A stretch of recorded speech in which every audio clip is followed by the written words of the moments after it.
this is Frank Fantini. We're here with Geoff Freeman, who's the CEO of the American Gaming Association, which is the industry's trade association.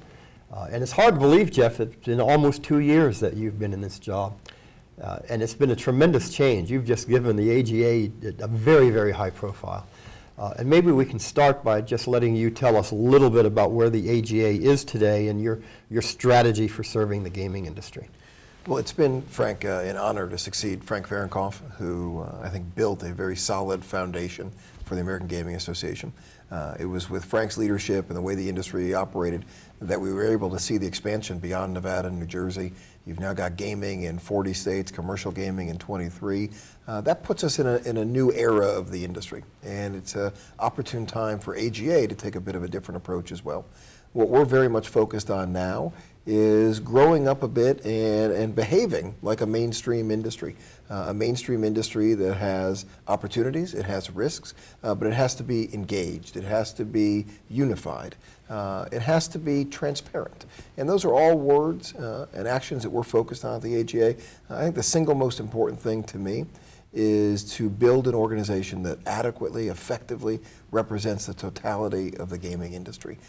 We're doing that right now. In the past year, we've brought tribal gaming into the AGA. We have 2 tribes, Seminole and Mohegan, that are on our board. But we've also expanded much more into the regional markets.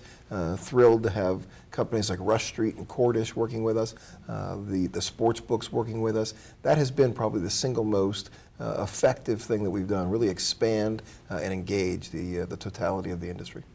The industry changes every day, and it seems like it changes faster than it did the day before.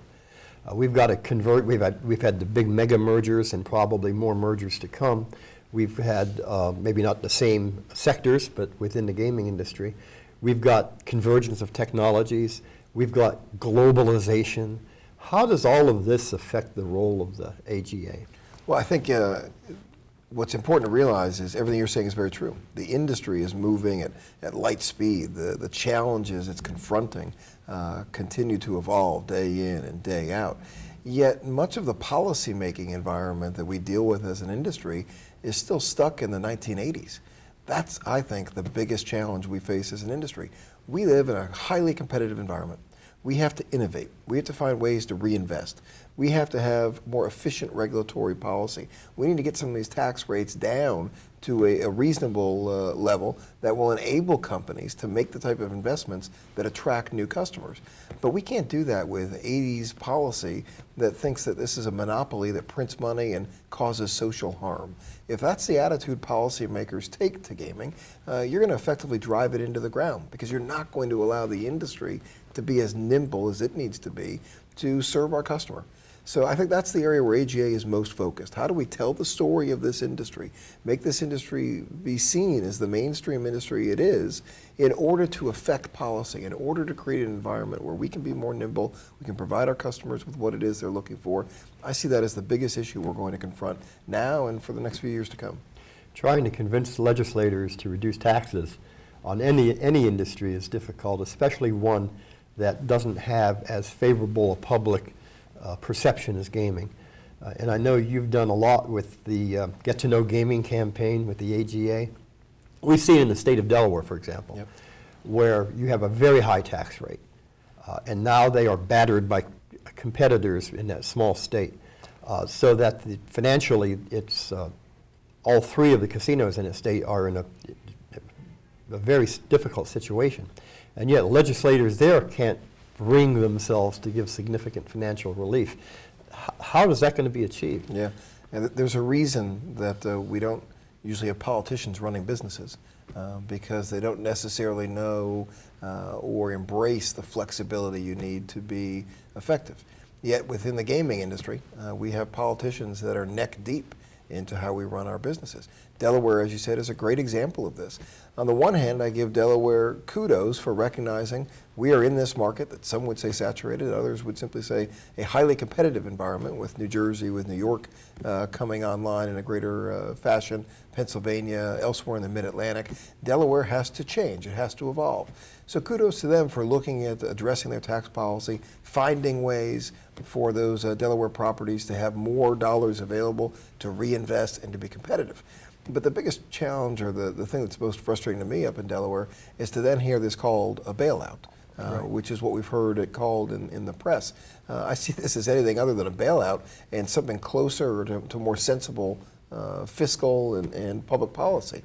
These properties are competing against other states. They're competing against brand new properties in other markets.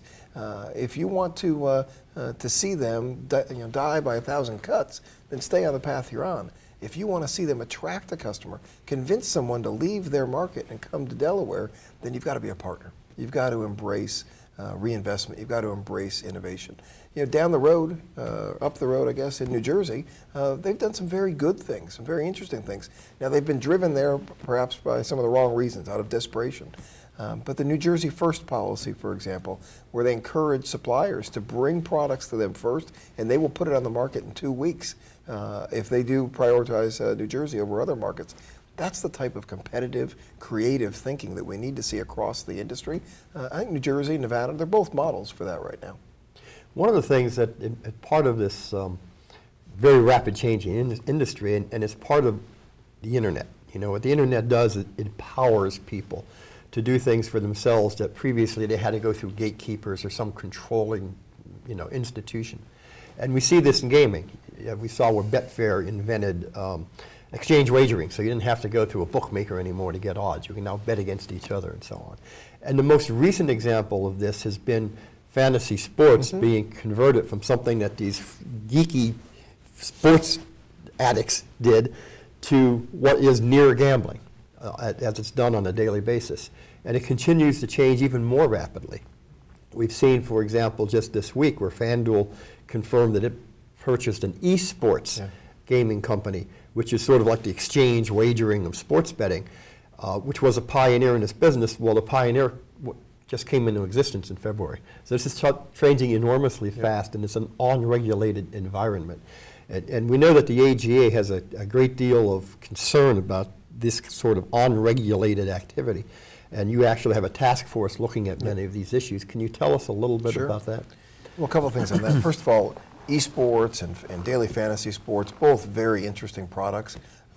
Credit to those who have innovated in that space. But let's be clear, these aren't, it's not rocket science, it's not groundbreaking. These are exactly the type of things that the casino industry could be doing with the brilliant minds we have in this industry if we were permitted to do so. This is what happens when you live in a world where innovation is promoted. That's what you get with daily fantasy sports. That's what you get with esports.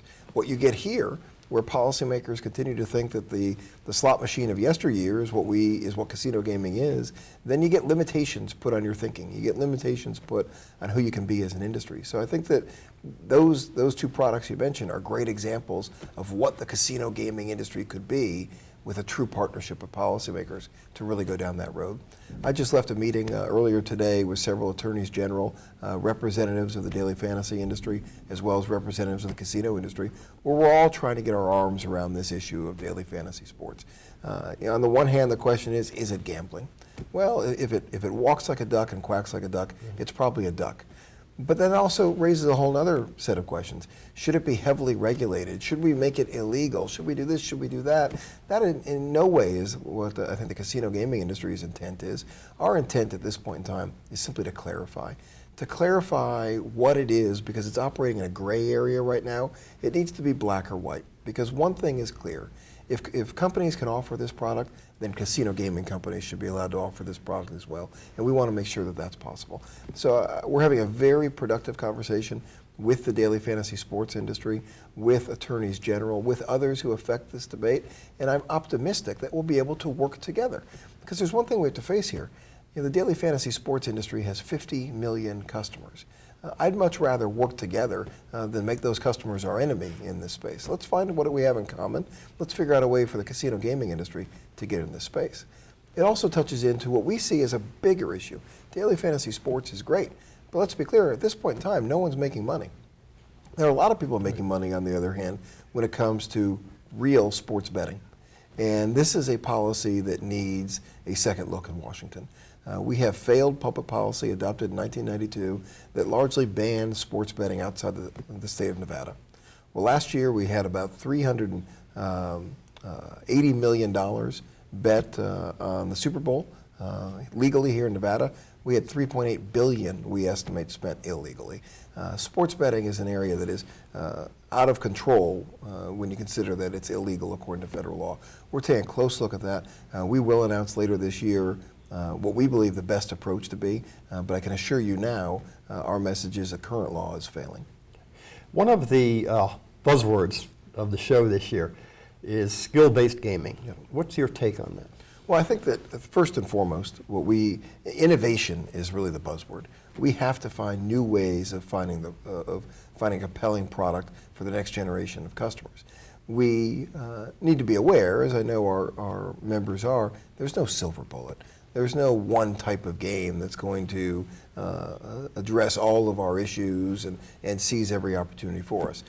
I'm excited by skill-based gaming because it's creative, because it's new, because we need to engage in that type of trial and error. Some of it will work, some of it won't work, but it's all a part of creating a more diverse entertainment experience for the customer. I've spent a lot of time with the folks at Gamblit, with the folks at G2 Gaming, both of which are on the show floor this year, both of which are heavily invested in skill-based gaming. They've got some really interesting products. It's just the beginning. What I think we need to do as an industry, and what we need policymakers to realize, is we can't be stuck providing the product that our grandparents played. This product has to evolve. None of it will be the solution or the panacea, but it can all, in totality, be part of a more healthy gaming industry.